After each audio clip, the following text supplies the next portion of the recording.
এই ওলি আল্লাহর বাংলাদেশ, এই শহীদ গাজীর বাংলাদেশ। রহম করুন আল্লাহ, রহম করুন আল্লাহ, রহম করুন আল্লাহ,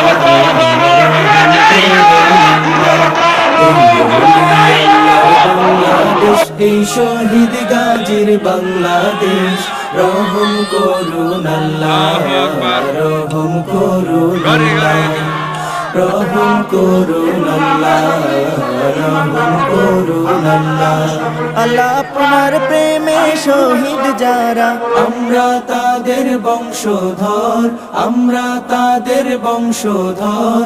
তাদের পথে, তাদের পথে আমি অনুরোধ করব, সামনে নেতাই যারা হন, দালালিতে আপনারা চলবেন না, কানের কথায় আপনারা চলবেন না, আপনারা চলবেন যেটা কবুল করুন আল্লাহ।